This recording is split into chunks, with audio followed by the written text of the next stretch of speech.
মাধ্যমে যদি এটা জানানো হয়, আমার মনে হয় যারা ভোট তৃণমূল পর্যায়ে সকলে জানবে।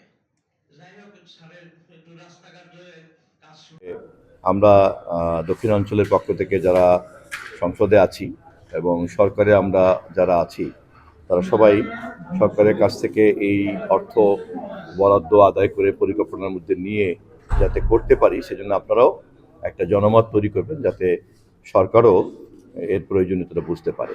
আশা করি যত দ্রুত সম্ভব, আমি ইতিমধ্যে অর্থমন্ত্রীর সঙ্গে কথা বলেছি, আমি আগামী বাজেটটাকে কিভাবে ধরা যায় সেই চেষ্টা করব।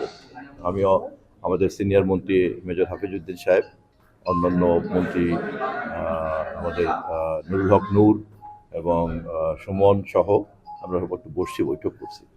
আশা করি আমি সর্বোচ্চ সবচেয়ে কম সময়ের মধ্যে এটাকে ধরার চেষ্টা করছি।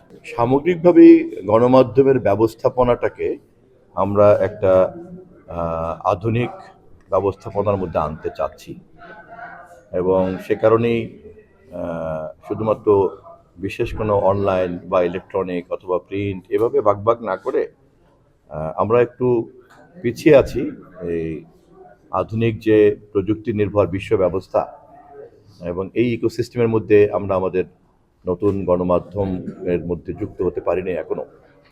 আমাদের তথ্য মন্ত্রণালয় যখন গড়ে উঠেছে সেটা যে আমলে, তখন এই ধরনের তথ্য প্রযুক্তি ভিত্তিক গণমাধ্যম ছিল না।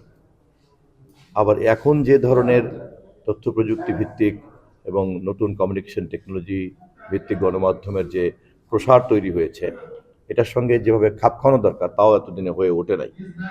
তো আমি কেবল দায়িত্ব নিয়েছি, আমি মন্ত্রণালয় তারপরে সরকারের নীতি নির্ধারক সবার সঙ্গে আলাপ আলোচনা করে ধীরে ধীরে আমরা জনগণের কাছে তথ্যের একটা অবাধ সরবরাহ নিশ্চিত করা এবং সাংবাদিকদের সঙ্গে বা সংশ্লিষ্ট সকল অংশীদারদের মতামতের ভিত্তিতেই আমরা একটা জবাবদিহিতার পরিধি প্রথমে নির্ধারণ করব।